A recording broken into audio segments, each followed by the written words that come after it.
How to add song to your favorites using Airbuds mobile app. So let's get started.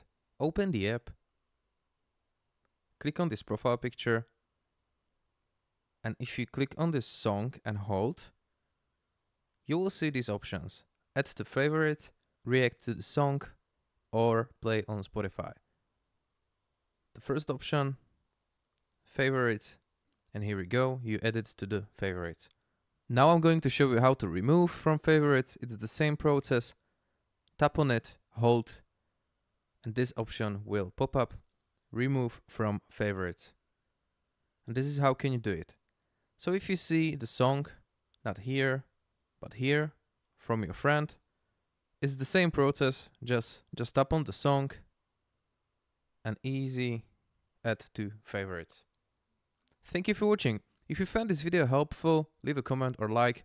If you want to see more, subscribe to the channel, and see you later. Bye bye.